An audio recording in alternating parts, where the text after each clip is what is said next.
Friends, welcome to my channel Samrat Medicare. तो दोस्तों, आज हम डिस्कस करने वाले हैं पैकेजिंग मटेरियल पार्ट 2। इसके पहले वीडियो में मैंने डिस्कस कर चुका है कि क्या होता है पैकेजिंग मटेरियल। पार्ट 1 में मैंने ये सारी चीज़ें बता दिया था। उसका इंट्रोडक्शन पार्ट पैकेजिंग मटेरियल्स का मीन्स पैकेजिंग प्रोसेस क्या होता है, पैकेजिंग मटेरियल्स क्या होता है और कितने टाइप्स के आपके पैकेजिंग मटेरियल्स होते हैं और उसका क्या सिलेक्शन क्राइटेरिया होता है, ये सारी चीज़ें मैंने इसके पहले पार्ट में डिस्कस कर चुके हैं। ठीक है, जो भी ये चीज़ें हम डिस्कस कर रहे हैं, ये आपका diploma in pharmacy first year का सिलेबस है फार्मास्यूटिक्स सब्जेक्ट का, जिसका सब्जेक्ट कोड है ER2211T। या इसी के रिगार्डिंग हम सारी चीज़ें बात कर रहे हैं, जो कि आपका चैप्टर 2 है पैकेजिंग मटेरियल्स। उसी में हम पार्ट 2 आज हम डिस्कस करने वाले हैं। पार्ट 2 में जो हमारा टॉपिक्स होने वाला है पैकेजिंग मटेरियल्स का, वो होने वाला है advantage and disadvantage of glass, plastics, metals, rubber as packaging materials. Mean जो आपका ग्लास है, प्लास्टिक्स है, मेटल है और रबर है, जो कि एज ए पैकेजिंग मटेरियल की तरह यूज किए जा रहे हैं, तो इनका क्या एडवांटेज है, क्या डिसएडवांटेज है, ये सारी चीज़ें हम इस वीडियो के अंतर्गत समझेंगे। उससे पहले हमें ये देखना होगा कि क्या होता है, सिलेबस क्या है इसका, उसको एक बार हम रिव्यू कर लेते हैं। तो पार्ट 1 में मैंने देखा था कि पैकेजिंग मटेरियल्स क्या होता है, टाइप्स क्या होता है, सिलेक्शन क्राइटेरिया, इन सारी चीज़ों को हमने पार्ट 1 में हमने कवर कर चुके हैं। ठीक है, आज की इस वीडियो में हम डिस्कस करने वाले हैं आपका एडवांटेज क्या है, डिसएडवांटेज क्या है, और आपके ग्लास के, प्लास्टिक्स के, मेटल्स के, रबर के, जो कि एज अ पैकेजिंग मटेरियल की तरह यूज किए जाते हैं, तो उनके एडवांटेज और डिसएडवांटेज के बारे में हम इस वीडियो के अंतर्गत सारी चीज़ें देखेंगे। चलिए, उससे पहले हम ये देख लेते हैं कि आपका टाइप्स क्या होता है, मतलब पैकेजिंग की टाइप्स की अगर बात करें तो टाइप्स ऑफ पैकेजिंग मटेरियल्स एक अलग हो गया और टाइप्स ऑफ पैकेजिंग एक अलग हो गया। ठीक है, तो इसको उससे कोरिलेट करके नहीं चलना है आपको। ठीक है, क्योंकि पैकेजिंग मटेरियल्स की अगर हम टाइप्स की बात करें तो उसमें जैसे आपकी ग्लास है, मेटल्स है, प्लास्टिक्स है और रबर है, ये सारी चीज़ आपके मटेरियल्स के टाइप्स है। बट जो पैकेजिंग प्रोसेस होती है, जो आपकी पैकेजिंग होती है ना, वो कितने टाइप्स की, अगर पैकेजिंग के टाइप्स की अगर बात करें तो उसको हम यहाँ देखते हैं। ठीक है, तो ये हमारे 3 टाइप्स की होती है, एक होती है प्राइमरी पैकेजिंग, एक होती है सेकेंडरी और एक होती है हमारी टर्सरी पैकेजिंग। जो हमारी प्राइमरी पैकेजिंग होती है उसमें क्या होता है, जो हमारा प्रोडक्ट होता है वो हमारा उसमें होल्ड रहता है। मीन्स जो आपका प्राइमरी पैकेजिंग में क्या होता है, जो आपका प्रोडक्ट होता है, जो आपका मटेरियल्स होता है, मेडिकामेंट होता है, वो हमारे डायरेक्टली कांटेक्ट में होता है, किसके, आपके कंटेनर के कांटेक्ट में। ये आपके डायरेक्टली कांटेक्ट में होता है किसके, आपके जो भी आपका इन्वेलप यूज कर रहे हो, आपकी जो भी आपका ब्लिस्टर्स में जैसे आपकी बात करें तो आपका मेटल्स, जो आपकी जो भी प्लास्टिक्स है, उस कंडीशन में जो आपकी वहाँ पास जो भी आपका कंटेनर, ये जो भी आपका पैकेजिंग मटेरियल यूज किया जा रहा है, डायरेक्टली आपके उसी के कांटेक्ट में होता है। सेकेंडरी पैकेजिंग में क्या होता है कि ये आपका क्या होता है, आउटसाइड होता है आपका प्राइमरी पैकेजिंग के, है ना। मीन्स जो आपका प्राइमरी पैकेजिंग होता है उसको हम से पैक करते हैं किसमें, सेकेंडरी पैकेजिंग में, है ना। इसमें हम मोस्टली यूज करते हैं जैसे कि आपका बॉक्सेस हो गया, कार्टून्स हो गया। प्राइमरी पैकेजिंग की एग्जांपल की बात करें अगर हमारा, जैसे ब्लिस्टर हो गया, एरोजॉल स्प्रे कैन हो गया, बॉटल्स हो गया, तो ये हमारा क्या हो जाता है, सेकेंडरी पैकेजिंग। ठीक है, तो टर्सरी पैकेजिंग अगर हम बात करें तो ये हमारा टर्सरी पैकेजिंग क्या होता है, जब हम किसी चीज़ को शिपिंग मतलब ट्रांसपोर्टेशन के लिए बल्क अमाउंट में अगर हम बात करें, जो भी ड्रग्स को, जो हमारे बड़े बड़े कार्टून्स होते हैं जिसमें ढेर सारे हमारा क्या होता है, प्रोडक्ट भरा हुआ होता है, उसको हम उसमें फिल करके उसको हम क्या करते हैं, ट्रांसपोर्ट करते हैं। अब जैसे कि उसके लिए हम क्या यूज करते हैं, जैसे कि आपका बैरल हो गया, कंटेनर हो गया, एड्स प्रोटेक्टर हो गया, ये सारी चीज़ें हम यूज करते हैं एज अ टर्सरी पैकेजिंग के लिए। ठीक है, अभी हम एग्जाम्पल की बात करें, हाँ, इस इमेज के थ्रू समझेंगे तो आसानी से सारी चीज़ें क्लियर हो जाएंगी। ठीक है, जैसे कि ये आपका फर्स्ट क्या है, कोई कंटेनर है जिसमें हमारी कोई भी पाउडर या ड्रग्स से आपकी फिल हुई है। ठीक है, तो ये हमारा क्या हो गया, प्राइमरी पैकेजिंग, क्योंकि इसमें क्या है, जो आपकी ड्रग्स है, जो आपकी मेडिकामेंट है, वो डायरेक्टली कॉन्टेक्ट में है किसके, आपके कंटेनर के। ठीक है, नेक्स्ट स्टेप क्या है, सेकेंडरी पैकेजिंग की बात करें तो जो आपकी आपके कंटेनर है, ये क्या है, एक आपका कार्टून्स में या आपका बॉक्स में क्या है, फिल कर दिया गया है, उसका लिमिटेड अमाउंट होता है। जैसे एक कार्टून, छोटा सा कार्टून है जिसमें 10 या 15 आपके आ सकते हैं आपके कंटेनर्स ना, तो ये हो जाएगा आपका क्या, सेकेंडरी पैकेजिंग। नेक्स्ट अगर हम बात करते हैं आपका थर्ड स्टेप की बात करते हैं, टर्सरी पैकेजिंग, तो ये आपका जो छोटे छोटे कार्टून्स होते हैं जिसमें 8 या 10 या 15 जो आपकी मतलब कंटेनर फिल रहते हैं, ये आपके छोटे छोटे जो आपके कार्टून्स होते हैं, ये ढेर सारे कार्टून्स एक बड़े से अमाउंट में या बड़े से कंटेनर में जो आपका होता है टर्सरी पैकेजिंग, उसमें फिल किया जाता है और उसको प्रॉपर क्लोजिंग करके, प्रॉपर उसकी टेपिंग करके, मतलब क्लोज करके, उसको क्या करते हैं, ट्रांसपोर्टेशन के लिए लार्ज अमाउंट में जब हम कोई भी प्रोडक्ट को एक जगह से दूसरी जगह ट्रांसपोर्ट करते हैं, तो उस कंडीशन में हम क्या यूज करते हैं, टर्सरी पैकेजिंग। ये आपका स्टेप्स वाइज स्टेप तीनों चीजें मैंने आपको यहाँ बता दिया है। ठीक है, चलिए अब आते हैं पॉइंट पे, जो हमारे सिलेबस के अकॉर्डिंग की बात करें हम, तो यह आपका क्या है, types of packaging materials, means packaging materials की टाइप्स की बात करते हैं। तो फर्स्ट नंबर है आपका ग्लास, सेकंड आपका प्लास्टिक से, थर्ड आपका मेटल से और फोर्थ आपका रबर से। जो आपका ग्लास होता है, हम उसके बारे में अगर हम डिस्कस करें तो ग्लास की यदि हम बात करें तो ग्लास की मैन्युफैक्चरिंग की सबसे पहले बात करते हैं, जो कि आपके ग्लास आपका पैकेजिंग मटेरियल की तरह यूज किया जाता है। ये हमारा क्या करता है, इसको हम प्रिपेयर करने के लिए तीन टाइप के कंपोनेंट का यूज करते हैं, सिलिका और सोडा ऐश और लाइमस्टोन, जिसको हम क्या करते हैं तीनों को मिक्स करके 15 डिग्री सेल्सियस पर क्या देते हैं, हीट देते हैं, जो आपका बनता फिर क्या है आपका ग्लास, इससे क्या होता है तैयार हो जाता है। The composition of glass varies and it depends on the specific purpose for which it is used। मतलब हम किस टाइप किस पर्पस के लिए इस्तेमाल कर रहे हैं, मीन्स हमारे लिए हार्ड टाइप की ग्लास की ज़रूरत है या बहुत ज़्यादा वीक ग्लास की ज़रूरत है, जैसा भी नीड है अकॉर्डिंग टू नीड हम क्या करते हैं उस टाइप का कंपोजिशन तैयार करते हैं। ग्लास का कंपोजिशन हम अलग अलग अपने अकॉर्डिंग प्रिपेयर करते हैं, जिस टाइप का हमें नीड है, जिस टाइप का पर्पज़ है आपका, उसके अकॉर्डिंग हम क्या करते हैं इसका कंपोजिशन वेरी करते हैं। ठीक है। Component used in manufacturing of glass, वही चीज़ है जैसे कि आपका कंपोनेंट मैंने बताया, सोडा सिलिका, सिलिका का केमिकल फार्मूला होता है SiO2, सोडा एस Na2CO3, है ना, लाइमस्टोन CO3। ये आपका क्या हो जाता है, तीन टाइप के आपके, मोस्टली आपका तीन टाइप के आपके ये केमिकल कंपोनेंट यूज किए जाते हैं during the preparation of the glass container. ठीक है। चलो नेक्स्ट बात करें अगर हम टाइप्स ऑफ ग्लास की, तो वेरियस टाइप के आपके ग्लास होते हैं, जिसमें कि सबसे पहला नंबर है आपका बोरोसिलिकेट ग्लास, दूसरा है आपका सिलिकॉन ट्रीटेड ग्लास, थर्ड है आपका सल्फर डाइऑक्साइड ट्रीटेड ग्लास, और फोर्थ है आपका न्यूट्रल ग्लास, फिफ्थ है आपका सोडा लाइम ग्लास, और सिक्स है आपका एम्बर्ड कलर ग्लास। ये छह टाइप के आपके ग्लास देखने को यहाँ मिलता है। ठीक है। अब बात करें एडवांटेज की, तो जो आपका ग्लास का क्या एडवांटेज है वो हम देखते हैं। तो सबसे पहला एडवांटेज ये है कि हमारा ट्रांसपेरेंट होता है, आप प्रोडक्ट कहीं भी रखा हुआ है उसको देखकर आप तुरंत आसानी से पहचान सकते हैं कि हमारा इसमें ये ड्रग्स है या इसमें हमारी वो ड्रग्स है, जो भी चीज़ें हैं ट्रांसपेरेंट होता है, तो हमारे लिए ये आसानी हो जाता है, ये हमारे लिए एडवांटेज हो जाता है। ये हमारा स्ट्रांग होता है, रिजिड होता है, थोड़ा कठोर और मजबूत होता है। ठीक है। नेक्स्ट हमारा ये हमारा इम्परमिएबल होता है, इसमें कोई भी आपका फॉरेन मटेरियल्स है, कोई भी आपका इन्वायरमेंटल फैक्टर, मॉइस्चर है, बहुत सारी चीज़ें आपका परमिएट नहीं कर सकती है, क्योंकि ये क्या होता है इम्परमिएबल होता है। ठीक है। इकोनॉमिकली अगर हम बात करें तो ये हमारा थोड़ा सा सस्ता पड़ जाता है, और ये हमारे इसीलिए इंडस्ट्री में सबसे ज़्यादा इस्तेमाल किया जाता है। ठीक है। नेक्स्ट अगर हम बात करें तो हम इसको अपने अकॉर्डिंग अलग अलग साइज, अलग अलग शेप हम दे सकते हैं, मोल्ड कर सकते हैं अकॉर्डिंग टू यूज़। और ये हमारा क्या होता है, it does not deteriorate with age, मतलब एज के अकॉर्डिंग, जैसे मतलब कि लॉन्ग टाइम तक यदि हम इस्तेमाल करते हैं आपका ग्लास, तो ये आपका जल्दी ख़राब नहीं होता है, क्योंकि ये हमारा क्या होता है लॉन्ग टाइम तक चलता है। ठीक है। नेक्स्ट बात अगर हम करें तो it is available in good in various colour, कहने का मतलब ये अलग अलग कलर में, डिफरेंट डिफरेंट कलर में हमें अवेलेबल होता है, जैसा हमें नीड चाहिए उस टाइप के कलर का हम इस्तेमाल कर लेते हैं। ठीक है। अपीयरेंस, ये दिखने में बहुत अच्छा होता है और आपको लुकिंग लाइक गुड होता है, जिससे क्या होता है अच्छा लगता है जो भी आपका प्रोडक्ट होता है, और उसके साथ साथ ये हमारे प्रोडक्ट को प्रोटेक्ट भी करके रखता है। ठीक है। नेक्स्ट पॉइंट अगर हम बात करें एडवांटेज की, तो amber colour glass can protect the light sensitive medicaments from the harmful effects of sunlight. जो हमारा एम्बर्ड कलर की ग्लास होती है, उस टाइप की ग्लास का हम इस्तेमाल किस में करते हैं, जो आपका बहुत सारे ऐसे मेडिकामेंट्स होते हैं, बहुत सारी आपकी ड्रग्स होती है, जो क्या होती सनलाइट के कांटेक्ट में आने पर क्या होती खराब हो जाती है। तो उस टाइप के ड्रग को हम क्या किस में रखते हैं, आपके एम्बर्ड कलर ग्लास में हम उसको फिल करके रखते हैं। ठीक है। डिसएडवांटेज की अगर हम बात करें तो ये हमारा फ्रेजाइल और ब्रेक्स इजीली, कहने का मतलब इस ये हमारी आसानी से ब्रेक हो जाता है, टूट जाता है।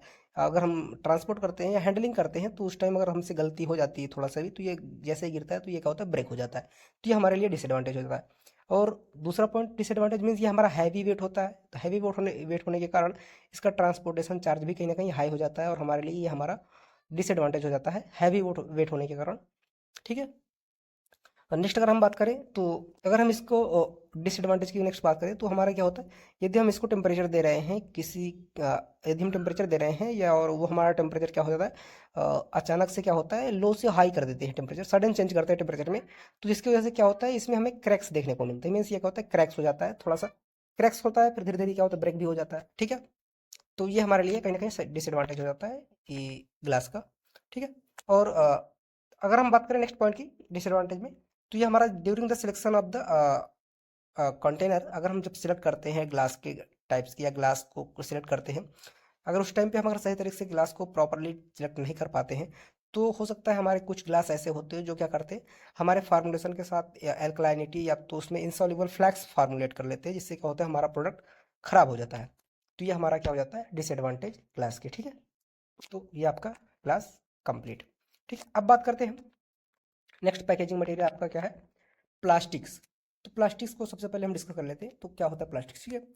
प्लास्टिक्स हमारा क्या होता है, एक high plastics are high molecular weight polymers. ये हमारे क्या होते हैं, हाई मॉलिकुलर वेट पॉलीमर्स होते हैं, जिसमें क्या होता है कि लॉन्ग कार्बन की चैन कंटेंट रहती है। मीन्स इसमें जो हमारे पॉलीमर्स होते हैं, एक लंबी कार्बन की चैन इसमें प्रेजेंट होती है, उसी को हम बोलते हैं पॉलीमर्स। ठीक है, ये हमारे क्या होते हैं, दे आर सिंथेटिक पॉलीमर। ये एक टाइप से बोले तो ये हमारा सिंथेटिक पॉलीमर्स होते हैं। ठीक है, क्योंकि सिंथेटिकली ये हमारा प्रिपेयर किया जाता है। They are made from one or more polymers together with certain additives. कहने का मतलब जो हमारा ये प्लास्टिक्स होता है, इसमें क्या करते हैं, एक या एक से अधिक पॉलीमर्स का यूज करके उसके साथ साथ हम बहुत सारे ऐसे एडिटिव्स ऐड करते हैं, जिससे क्या होता है हमारा एक प्लास्टिक्स तैयार होता है। ठीक है, नेक्स्ट पॉइंट अगर हम बात करें प्लास्टिक्स में, the most commonly used polymers in the manufacturing of plastics. जो हमारा सबसे ज़्यादा इस्तेमाल किया जाने वाला आपका पॉलीमर्स होता है, वो आपका पॉलीमर्स ही होता है, जो आपका मैन्युफैक्चरिंग के लिए, प्लास्टिक के लिए सबसे ज़्यादा यूज किया जाता है आपका पॉलीमर्स। ठीक है, एग्जाम्पल यदि बात करें, जैसे कि आप यहाँ देख रहे हैं ethylene, which on polymerisation give polyethylene. यदि हम जो हमारा एथाइलिन होता है उसको हम क्या करते हैं, पॉलीमराइजेशन रिएक्शन करते हैं, मीन्स एक एथाइलिन को बहुत ढेर सारे पॉलीएथाइलिन में कन्वर्ट करते हैं, तो हमारा उसी प्रोसेस को क्या बोलते हैं, पॉलीथाइलिन। तो वैसे ही हमारा क्या बन जाता है फिर हमारा फाइनली प्रोडक्ट आपका पॉलीएथाइलिन, जिसको हम बोलते हैं एक टाइप का प्लास्टिक्स होता है। ठीक है, तो ये आपका प्लास्टिक्स का बेसिक हो गया। नेक्स्ट बात करें अगर हम, तो नेक्स्ट पॉइंट हमारा क्या है, पॉलीविनाइलिन क्लोराइड। ये सारी चीज़ें जो हमारे एग्जांपल है ये आपका पॉलीमर्स होते हैं, जैसे कि polyvinyl chloride, polypropylene, polystyrene, polymethyl methacrylate, polytetrafluoroethylene, polyamide, etc. बहुत डिफरेंट डिफरेंट टाइप के आपको पॉलीमर्स प्रेजेंट होते हैं, जिसका इस्तेमाल हम एडिटिव के साथ, जैसे आपका एडिटिव्स भी यहाँ बताया गया है, antioxidant, lubricant, colours, plasticiser, stabilisers और फिलर्स। बहुत ढेर सारे आपके एडिटिव्स होते हैं। डिफरेंट डिफरेंट एडिटिव्स के साथ हम डिफरेंट डिफरेंट पॉलीमर्स का इस्तेमाल करके हम क्या प्रिपेयर करते हैं, प्लास्टिक्स आपका फार्मुलेट करते हैं, प्रिपेयर करते हैं। ठीक है, नेक्स्ट अगर हम बात करें क्लासिफिकेशन ऑफ प्लास्टिक की, प्लास्टिक को यदि हम क्लासीफाई करें तो दो टाइप में क्लासीफाई करते हैं। फर्स्ट आपका हो जाता है थर्मोसेटिंग, दूसरा हो जाता है आपका थर्मोप्लास्टिक्स। देखो सबसे पहले बेसिक से अंतर दोनों में ये होता है कि जो आपका थर्मोप्लास्टिक्स होता है उसके जो मॉलिक्यूल्स होते हैं, आप यहाँ एग्जांपल में मैंने दिखाया है, जो मॉलिक्यूल्स होते हैं वो सीरीज में होते हैं और क्या होता है, थोड़ा सा वीक होते हैं। इनका जो इंटरमॉलिकुलर फोर्स होता है, इंटरमॉलिकुलर अट्रैक्शन होता है दोनों मॉलिक्यूल्स के बीच में, तो थोड़ा सा वीक होता है। और जो हमारा थर्मोसेटिंग प्लास्टिक्स होता है, दूसरे साइड आप देख रहे हैं एग्जाम्पल में यहाँ पे, जैसे कि जो आपका मॉलिक्यूल्स होते हैं वो क्रॉस लिंकिंग में है, एक दूसरे के ऊपर क्रॉसिंग कर रहे हैं, जिससे क्या होता है, और इसका मॉलिक्यूल का जो इंटरमॉलिकुलर अट्रैक्शन होता है वो भी हाई होता है। और क्रॉस लिंकिंग के कारण ये क्या होता है, इनका जो भी ये हमारा प्लास्टिक्स होते हैं ये बहुत हार्ड होते हैं, हार्ड टाइप के प्लास्टिक्स बोल सकते हो। जो हमारा थर्मोप्लास्टिक्स है इसको हम आप सॉफ्ट प्लास्टिक्स बोल सकते हो। ठीक है, चलो सबसे पहले हम बात करते हैं पहले थर्मोसेटिंग की। तो ये क्या होता है, हमारे thermosetting types are usually hard and brittle at room temperature because of high degree of cross linkage और intermolecular attraction between the long chain molecules. They are mainly used for the construction of the closure for bottles and jar. कहने का मतलब जो आपका thermosetting plastics होता है ये हमारा मेनली हार्ड प्लास्टिक्स होता है, और ब्रिटल मीन्स कठोर और हार्ड होता है, जो कि रूम टेम्परेचर पर, मतलब नॉर्मल टेम्परेचर, रूम टेम्परेचर पर यदि इसको रखते हैं तो ये हमारा खराब नहीं होता है, और ये हमारा क्या होता है, हार्ड होता है। क्यों हार्ड होता है, क्योंकि इसमें क्या होता है, high degree of cross linkage होता है। मीन्स इसका जो इंटरमॉलिकुलर फोर्स होता है, वही चीज़ जो मैंने बताया आपको, कि जो इंटरमॉलिकुलर अट्रैक्शन होता है वो बहुत हाई होता है, जिसके कारण क्या होता है, हमारा प्लास्टिक हार्ड होता है और टेम्परेचर पाने पर जल्दी मेल्ट नहीं होता है।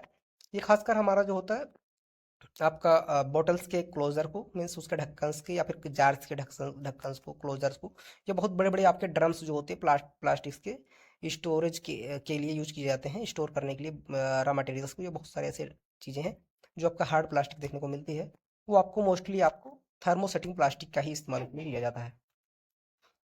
नेक्स्ट बात करते हैं थर्मोप्लास्टिक्स की। तो एक टाइप किसको हम बोलते हैं, सॉफ्ट प्लास्टिक भी बोलते हैं। Thermoplastic types of plastics are becoming more popular day by day because on heating it softness to viscous fluid while on cooling hardness once again. कहने का मतलब जो हमारा थर्मोसेटिंग प्लास्टिक्स होता है इसको यदि हम हीट देते हैं, जो फ्लूइड में कन्वर्ट हो जाता है, फिर हम इसको फर्दर क्या कर देते हैं, कूल करते हैं तो फिर ये हमारा हार्ड हो जाता है। यदि हम इसका साइज या शेप इसका चेंज करना चाहें तो हम इसको आगे हीट देते हैं, फिर ये मेल्ट हो जाएगा, फिर उसको हम जिस टाइप शेप में चाहें उस टाइप शेप में हम इसको कन्वर्ट कर सकते हैं। हमारे लिए बहुत इंपॉर्टेंट हो जाता है इसलिए, ठीक है।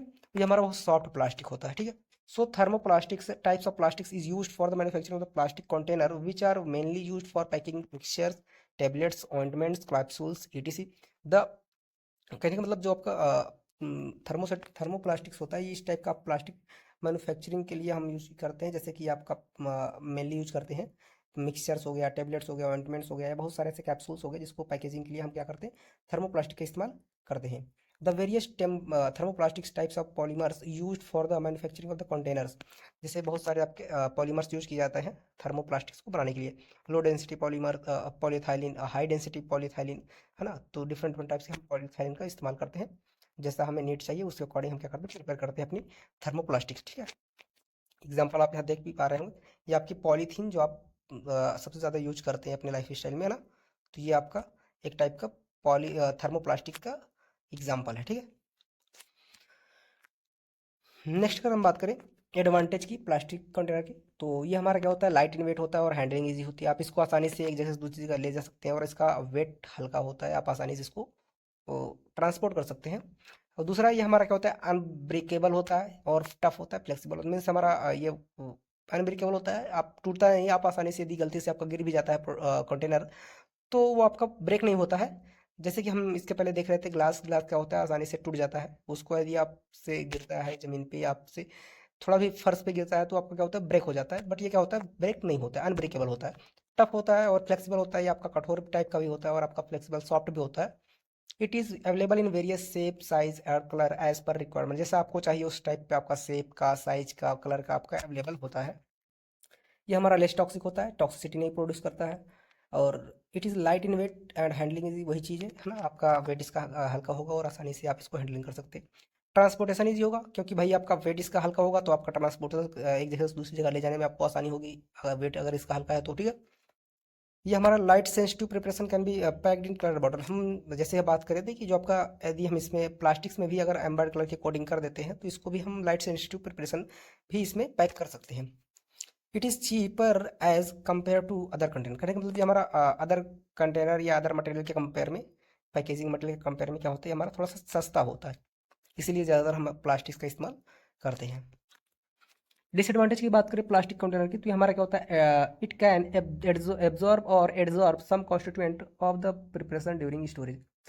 कहने का मतलब जब हम कोई भी चीज़ इसमें स्टोर करते हैं तो उस टाइम में हो सकता है जो कुछ कॉन्स्टिट्यूएंट होते हैं, हो सकता है इसमें एड्जॉर्ब या एब्जॉर्ब कर जाए, जिसकी वजह से क्या हो सकता है, आपकी ड्रग्स जो उसमें फिल है वो क्या हो सकता है, खराब हो सकती है। तो ये हमारा डिसएडवांटेज हो जाता है, ठीक है। Sterilisation process can not be performed on all type of plastic container. कहने का मतलब आप सभी प्लास्टिक्स में स्टेरिलाइजेशन प्रोसेस नहीं कर सकते क्योंकि क्या होता है, कुछ प्लास्टिक ऐसी होती हैं जो आपकी हीट सेंसिटिव होती हैं, जैसे ही वो हीट पाएंगी वो आपका क्या हो जाएगी, डिग्रेड हो जाएगी और आपका प्रोडक्ट जिसकी वजह से खराब हो जाएगा। तो ये आप स्टेरिलाइजेशन प्रोसेस हर प्लास्टिक्स में नहीं कर सकते हैं, तो ये आपके लिए डिसएडवांटेज ये भी हो जाएगा। The additives do not form chemical bond with the polymers, it can migrate into the drug during self life. कहने का मतलब बहुत सारे ऐसे एडिटिव होते हैं जो हम पॉलीमर में ऐड करके प्लास्टिक्स बनाते हैं। तो हो सकता है बहुत सारे एडिटिव होते हैं जो कि पॉलीमर के साथ केमिकल बॉन्ड अच्छी तरीके से ना बना पाते हैं, तो वो हमारे क्या कर सकते हैं, माइग्रेट हो जाते हैं, मूव कर जाते हैं हमारे ड्रग के साथ, जिसकी वजह से हमारा ड्रग को क्या कर सकते हैं, अफेक्ट कर सकते हैं। वो हमारे ड्रग के साथ रिएक्ट करके ड्रग की सेल्फ लाइफ को क्या कर सकते हैं, खराब कर सकते हैं, उसको अफेक्ट कर सकते हैं। तो ये हमारा डिसएडवांटेज हो जाएगा। Sometimes plastics container do not have a complete barrier. बहुत सारे ऐसे प्लास्टिक्स होते हैं या वीक प्लास्टिक या लो क्वालिटी के प्लास्टिक आप बोल सकते हो, जिसमें क्या होता है, या कंप्लीट बैरियर नहीं होता है, जिसकी वजह से क्या होता है, उसमें गैस का परमिएशन हो सकता है। गैस है या आपका वोलाटाइल कंपोनेंट है, जैसे वोलाटाइल ऑयल्स वगैरह है, तो वो आसानी से उसमें से इवोपोरेट हो सकते हैं। तो जिसकी वजह से ये हमारे लिए डिसएडवांटेज हो जाता है यदि उस टाइप के प्लास्टिक्स का आप इस्तेमाल करते हैं तो। अ, यदि उसका oxygen and other gases can permeate the plastic container, यदि उसमें ऑक्सीजन आपका परमिशन हो जाता है तो आपका जो भी प्रोडक्ट है, जो भी आपकी ड्रग्स है, उसमें ऑक्सीडेशन रिएक्शन होकर आपकी ड्रग्स खराब हो सकती है, डिटेरियोरेट हो सकती है, ठीक है। तो ये हमारा डिसएडवांटेज हो जाएगा प्लास्टिक्स का।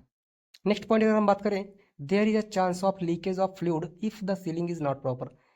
और due to the puncturing of the packet during transportation. ये क्या हो सकता है, देखो हमारा प्लास्टिक में सबसे बड़ा डिसएडवांटेज ये भी हो सकता है कि यदि हम उसमें सीलिंग अच्छे से नहीं करते हैं तो हमारा जो भी फ्लूइड मटेरियल उसमें फिल है तो हो सकता है वो लीकेज कर सकता है, या फिर या ड्यूरिंग द ट्रांसपोर्टेशन थोड़ा सा उसमें पंचिंग वगैरह आ गया, या थोड़ा सा पंचिंग हो गया, किसी भी किनारा या लोहे का कोई भी पार्ट उसमें टच हो जाता है या कट जाता है कहीं से भी, तो क्या होता है उसमें से मटेरियल फिर लीक करने लगता है ना। तो जिसकी वजह से हमारा क्या होता है, ये डिसएडवांटेज हो जाता है प्लास्टिक कंटेनर का। ठीक है, तो ये आपका नेक्स्ट सेकेंड पॉइंट आपका प्लास्टिक्स भी आपका कंप्लीट हो गया। ठीक है, चलो थर्ड यदि हम बात करते हैं मेटल्स की, metals as a packaging materials में, तो मेटल्स भी हमारे लिए बहुत ज़्यादा इंपॉर्टेंट रोल प्ले करता है। खासकर हम बात करें a metal packaging play and important role in the process of food preservation that can be described by using the term canning। कहने का मतलब जो भी आपका फूड का प्रिजर्वेशन करते हैं, फूड को प्रिजर्व करते हैं, तो उस प्रोसेस को हम बोलते हैं कैनिंग, है ना। तो कहने का मतलब जो आपको मेटल्स होता है ज़्यादातर आपका फूड को प्रिजर्व करने के लिए बहुत सारे ऐसी ड्रग्स होती है जो मेटल्स कंटेनर में भी फिल की जाती है, रखी जाती है, जब या फिर बहुत सारे ऐसे हमारे न्यूट्रिएंट्स मटेरियल होते हैं जो आपके मेटल्स कंटेनर में आपके फिल किए जाते हैं। ठीक है, टाइप्स की बात करें, अगर मेटल कंटेनर की टाइप्स की अगर हम बात करें तो ये हमारे दो टाइप्स के होते हैं, एक हमारा होता है हार्ड मेटल कंटेनर और दूसरा हमारा होता है सॉफ्ट मेटल कंटेनर। ठीक है, यदि हार्ड मेटल कंटेनर या सॉफ्ट मेटल कंटेनर की बात करें तो these metal containers are made of aluminium, stainless steel, tin plated steels, lead और टिन ईटीसी। कहने का मतलब या हार्ड मेटल हो या सॉफ्ट मेटल हो, ये दोनों आपकी मेटल्स, दोनों टाइप्स की मेटल्स आपके किससे बने होते हैं, आपके एल्यूमिनियम से बने होते हैं, या तो स्टेनलेस स्टील से, या तो टिन प्लेटेड स्टील, या तो लेड, या तो टिन से। ये डिफरेंट डिफरेंट टाइप के आपके कंपोनेंट यूज किए जाते हैं during the preparation of the metals container. ठीक है, आपको बहुत सारे यहाँ एग्जांपल भी मैंने दिखाया है, इमेज में देख भी पा रहे हैं, जैसे बहुत सारे ट्यूब्स है जो आपकी मेटल से बनी जाती हैं, और बहुत सारे ऐसे आपके कंटेनर है जो आपके मेटल्स कंटेनर्स मेटल्स मटेरियल से बनते हैं। ठीक है, अब बात कर लेते हैं हार्ड मेटल कंटेनर क्या होते हैं। Hard metal container are mainly used for packaging solid doses form. कहने का मतलब जो आपका हार्ड मेटल कंटेनर होते हैं सॉलिड डोजेस फॉर्म को पैक करने के लिए मोस्टली यूज किया जाता है, जैसे कि आपका टेबलेट्स हो गया, पाउडर्स हो गया, कैप्सूल्स हो गया, ये सारी चीज़ों को पैक करने के लिए हम ज़्यादातर हार्ड मेटल कंटेनर का यूज करते हैं। It is also used for packaging of aerosol, big metallic drum. कहने का मतलब ये हमारा एरोजोल हो गया, बिग बड़े बड़े ड्रम्स हो गए मेटल के, तो उसको भी पैक करने के लिए हम इस्तेमाल इसका करते हैं। During the supply storage of solid drugs, powders, liquid paraffin, turpentine oils. कहने का मतलब जो आपका रॉ मटेरियल्स है या बहुत बड़े बड़े लार्ज अमाउंट में आपके ड्रग्स है, पाउडर्स है, तो उसको स्टोर करने के लिए और उसको सप्लाई करने के लिए हम क्या यूज़ करते हैं, हार्ड मेटल कंटेनर का यूज़ करते हैं एज अ ड्रम, या है ना, जो आपके बहुत बड़े बड़े कंपनियों में खासकर यूज़ किया जाता है। सॉफ्ट मेटल कंटेनर की बात करें तो soft metal containers are used for pharmaceutical and cosmetic product. जो आपके सॉफ्ट मेटल कंटेनर होते हैं ये मोस्टली आपके फार्मास्यूटिकल प्रोडक्ट या कॉस्मेटिक प्रोडक्ट को बनाने के लिए यूज किए जाते हैं। जैसे कि बात करें इन the pharmaceutical preparation, cholesterol tip, बहुत सारे ऐसी कोलेस्ट्रॉल टिप होती है जिसको आप इस्तेमाल करते हो अपने लाइफ स्टाइल में ना, तो वो आपकी ज़्यादातर टिन की बनी होती है, क्योंकि टिन क्या होता है हमारा अनरिएक्टिव होता है। सबसे ज़्यादा प्रोडक्ट आपके जो होते हैं ड्रग्स जो होती हैं मतलब जो ट्यूब्स होती हैं वो आपकी टिन से ही बनी होती है, तो वो आपका सॉफ्ट मेटल कंटेनर ही कहलाती है। ठीक है, जैसे कि आपके एल्यूमिनियम ट्यूब्स हो गई, या आपका टूथपेस्ट को बनाने के लिए या क्रीम्स को बनाने के लिए यूज़ किया जाता है। टिन कोटेड ट्यूब्स हो गया, या आपका वाटर बेस्ड कंटेंट ऑइंटमेंट या आपका क्रीम्स को बनाने के लिए यूज़ किया जाता है। Lead tubes are not use because of toxicity of lead. हम लेड का इस्तेमाल ज़्यादातर आपका नहीं करते हैं, ये भी हमारा सॉफ्ट मेटल कंटेनर की तरह इस्तेमाल किया जाता है, बट इसका हम अपने फार्मास्यूटिकल प्रोडक्ट में या आपके कॉस्मेटिकल प्रोडक्ट में उसको पैकिंग करने के लिए हम इसका इस्तेमाल नहीं करते, क्योंकि ये क्या करता है उस ड्रग के साथ टॉक्सिसिटी प्रोड्यूस करता है, तो इसका इस्तेमाल हम उसमें नहीं करते हैं। आपका जो भी ऑइंटमेंट है, क्रीम से, ये सारी चीज़ें आपकी ज़्यादातर सॉफ्ट मेटल कंटेनर की ही बनी होती है। ठीक है, चल एडवांटेज की बात करें अगर हम मेटल्स की, तो ये हमारा क्या होता है इम्परमेबल टू लाइट, इसमें हम लाइट का परमिशन इसमें नहीं होता है। मॉइस्चर और गैस, जो भी मॉइस्चर होता है या गैस होता है उसका भी परमिशन इसमें नहीं होता है, आपका वो ड्रग सेफ रहती है उसमें। और ये हमारा वेट की बात करें तो ये भी हमारा लाइट इन वेट होता है ग्लास के कंटेनर के कंपेयर में। जो भी ग्लास कंटेनर होता है उसके कंपेरिजन में ये क्या होता है, इसका वेट लाइट होता है। लेबल की इसमें ज़रूरत नहीं पड़ती है, क्योंकि इसमें हम क्या करते हैं इसके सरफेस पे ही हम डायरेक्टली इसमें प्रिंटिंग कर देते हैं, जो भी हमें इंस्ट्रक्शन या जो भी हमारी चीज़ें इसमें बताना होता है। दे आर ड्यूरेबल, ये हमारा ड्यूरेबल होता है। नेक्स्ट अगर हम बात करें डिसएडवांटेज की, तो ये हमारा दे आर कॉस्टली, ये हमारा कॉस्टली होता है, ये हमारे लिए डिसएडवांटेज है। और they are react with certain chemicals, ये कुछ केमिकल के साथ क्या हो सकता है, रिएक्ट कर सकता है, रिएक्शन कॉज कर सकता है, जिससे क्या होता है आपका प्रोडक्ट खराब हो सकता है। ठीक है। They are generally used for extemporaneous dispensing, मतलब कि हम ऐसी ड्रग को ही इसमें ऐसी टाइप्स की डोजेस फॉर्म को प्रिपेयर करते हैं जो हमारी मतलब तुरंत डिस्पेंस करना हो, मतलब लॉन्ग टाइम तक आप उसको स्टोर करके नहीं रख सकते है ना। तुरंत डिस्पेंसिंग के लिए हम इस्तेमाल ज़्यादातर करते हैं इसका, हाँ, एक टाइम पीरियड तक। लास्ट हम अगर बात करें रबर्स की, ये आपका लास्ट पैकेजिंग मटेरियल्स है, इसके बारे में यदि हम बात करें तो रबर एक हमारा एक्सीलेंट मटेरियल्स होता है। Rubbers are an excellent material for forming seals and closure. A closure is a part of the package used for the closing the packaging materials of the pharmaceutical product. Rubber क्या होता है कि excellent material होता है जो कि हमारा किसी भी प्रोडक्ट को या किसी भी पैकेजिंग को एक सीलिंग और एक अच्छा क्लोजिंग देने का काम करता है। देखो ये एक प्रकार का हमारा पैकेजिंग का पार्ट होता है भाई। पैकिंग करने के बाद उसके बाद उसकी क्लोजिंग भी अच्छी होनी हमारे लिए बहुत ज़्यादा जरूरी हो जाती है। ठीक है। तो कहने का मतलब ये हमारा एक इंपॉर्टेंट पार्ट हो जाता है पैकेजिंग मटेरियल का। ठीक है।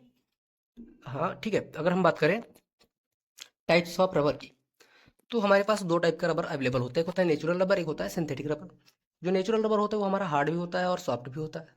अगर हम एग्जांपल की बात करें रबर्स की, तो यहाँ मैंने एक एग्जांपल दिखाया है आपको इमेज में, जैसे आपके वायल्स होते हैं जो कि एक पेरेंटल प्रोडक्ट होता है। ये हमारा क्या होता है रबर्स, इसमें जो क्लोजिंग की जाती है उसमें मोस्टली ज़्यादातर आपका रबर्स की ही क्लोजिंग की जाती है। ठीक है। अब बात करें यदि नेचुरल रबर की, तो this is occurring natural polymer. ये हमारा कहाँ से प्राप्त किया जाता है, नेचुरल पॉलीमर से। Is obtained from rubber trees in the form of latex. ये हमारा रबर ट्री के से प्राप्त किया जाता है नेचुरल पॉलीमर्स, जो कि आपका लैटेक्स के फॉर्म में होता है। ठीक है। ये हमारा दो टाइप का होता है, एक होता है सॉफ्ट रबर, एक होता है हार्ड रबर। ठीक है। बात करें अगर सिंथेटिक रबर की, तो this rubber is resistance to oxidation solvent oils and other chemicals due to superior properties. Synthetic rubber is more imported than natural. कहने का मतलब जो आपका सिंथेटिक रबर होता है ये आपका ऑक्सीडेशन रिएक्शन से को रजिस्ट कर देता है, ऑक्सीडेशन रिएक्शन नहीं होने देता है। सॉल्वेंट्स बहुत सारे ऐसे हैं या बहुत सारे ऐसे ऑयल्स है या केमिकल्स है जिनको रजिस्ट कर देता है, उसको परमिएट करने की प्रॉपर्टी नहीं होती, इसीलिए इसको हम सुपेरियर प्रॉपर्टी इसमें होती है कि इस सबको परमिएट नहीं कर सकता, इसको रजिस्ट कर देता है। सिंथेटिक रबर इसलिए हमारे लिए इंपॉर्टेंट हो जाता है नेचुरल के कंपेयर में। अगर एग्जाम्पल की बात करें सिंथेटिक रबर की, तो इसमें जैसे कि एग्जाम्पल हो जाता है आपका neoprene, nitrile rubber, butyl rubber, etc. अब देखो अब देखो बात अगर हम करें रबर क्लोजर की, तो देखो हमारे लिए सबसे ज़्यादा इंपॉर्टेंट हो जाता है कोई भी चीज़ पैक करने के बाद उसकी क्लोजिंग करना, है ना। तो सबसे एक्सीलेंट प्रॉपर्टी होती है हमारे रबर में कि ये हमारा क्या होता है, क्लोजिंग प्रॉपर्टी इसकी बहुत अच्छी होती है। इसलिए हम थोड़ा सा डिस्कस कर लेते हैं रबर क्लोजर क्या होता है ना। तो rubber closure are made from rubber and mainly used for vials, transfusion fluid, rubber bottles, dropping bottles as washer, है ना। ईटीसी बहुत सारे अलग अलग टाइप्स की ऐसे ऐसे क्लोजिंग सिस्टम के लिए हमारा क्या होता है, ये प्रिपेयर किया जाता है, ये यूज किया जाता है ना। वायल्स हमारे जैसे कि जो हमारा यहाँ एग्जांपल में देख भी पा रहे हो आप, एक वायल्स का एग्जांपल है ये, है ना। वायल्स की इमेज है जिसमें देख पा रहे हो कि आपका एक अच्छी सी क्लोजिंग उसमें दे पाने के लिए, मतलब एक मतलब कि एयर टाइट कंटेनर बनाने के लिए, बहुत अच्छी उसमें क्लोजिंग करने के लिए हमारा रबर इस्तेमाल किया जा रहा है ना क्लोजिंग के लिए। Rubber must possesses the following characters in order to be used in the pharmaceutical industry. कहने का मतलब बहुत सारे ऐसे आइडियल प्रॉपर्टीज होती है जो हमें देखना चाहिए, जैसे कि इसकी आइडियल प्रॉपर्टीज क्या होनी चाहिए जब हम सिलेक्ट करते हैं कोई भी रबर को एज अ क्लोजिंग के लिए। ठीक है। क्लोजर सिस्टम्स के लिए अगर हम यूज कर रहे हैं तो हमारी उसकी क्या आइडियल प्रॉपर्टीज होनी चाहिए। तो फर्स्ट नंबर है it should not absorb medicament. ये हमारा एब्जॉर्ब नहीं करना चाहिए मेडिकामेंट को। It should withstand the temperature and pressure of an autoclave. मतलब कोई भी यानी ऑटोक्लेव में यदि हम इसको मतलब टेम्परेचर के साथ वो करते हैं तो ये हमारा उसके साथ आसानी से उसका स्टेरिलाइजेशन हो जाना चाहिए उसमें, या खराब नहीं होना चाहिए आपकी जो भी रबड़ होनी चाहिए। It should be impermeable to moisture and air. इसमें जो भी मॉइस्चर होता है, जो भी एयर्स होता है, उसका परमिएशन नहीं होना चाहिए। It should not release undesirable substance. ये कोई भी ऐसा अनडिजायरेबल सब्सटेंस, कोई भी ऐसा टॉक्सिक सब्सटेंस आपका रिलीज नहीं करना चाहिए जिसकी वजह से आपका प्रोडक्ट खराब हो सकता है। It should not enough elastic. इसका एक इनफ इलास्टिसिटी नहीं होनी चाहिए। ठीक है। एडवांटेज की बात करें रबर की, तो ये हमारा क्या होता है, water absorption is very low. इसमें वाटर का एब्जॉर्प्शन बहुत कम होता है। They are relatively cheaper compare to the two other synthetic rubber. अगर हम बात करें नेचुरल रबर की, तो हमारा कहीं ना कहीं चीपर होता है सिंथेटिक रबर के कंपेयर में, है ना। इसमें ऑयल का हीट ऑयल की रेजिस्टेंस होता है, ऑयल को रजिस्ट कर देता है, और हीट की स्टेबिलिटी गुड होती है, अच्छी होती है ना। एक्सीलेंट एजिंग कैरेक्टरिज्म, मतलब इसमें जो होता है एक्सीलेंट एजिंग कैरेक्टर होता है। डिसएडवांटेज की बात करें तो रबर का डिसएडवांटेज होता है slow decomposition takes place above 130 degree Celsius. कहने का मतलब यदि हम इसको हम 130 डिग्री सेल्सियस से ज़्यादा टेम्परेचर देते हैं तो ये हमारा क्या होता है, इसका डिकम्पोजिशन धीरे धीरे होने लगता है, मीन्स धीरे धीरे क्या होती है, खराब होने लगती है यदि हम इसको ज़्यादा टेम्परेचर देते हैं 130 डिग्री सेल्सियस से ज़्यादा, ठीक है। नेक्स्ट बात करें oil and solvent resistance is not very good. इसमें अब हमारे लिए देखो कहीं ना कहीं ये हो जाता है कि ऑयल और सॉल्वेंट का रेजिस्टेंस उसका कहीं ना कहीं लीक होना या रिलीज होना, जिसकी वजह से हम आसानी से उसको निकाल सके, तो वो भी हमारे लिए इंपॉर्टेंट हो जाता है।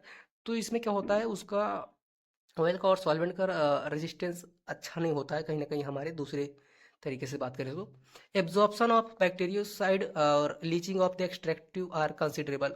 यदि किसी चीज़ का बैक्टीरियोसाइड्स का एब्जॉर्प्शन की बात करें या आपका लीचिंग करें, है ना, यदि हम बैक्टीरियोसाइड्स की एब्जॉर्प्शन की बात करें, लीचिंग की बात करें, तो उसको हमारा कंसिडरेबल होता है। दे आर वेरी एक्सपेंसिव, ये बहुत हमारा थोड़ा महंगा पड़ जाता है ना।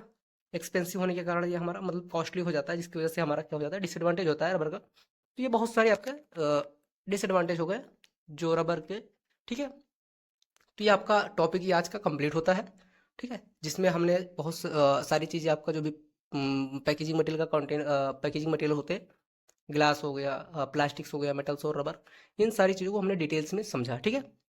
तो थैंक यू दोस्तों।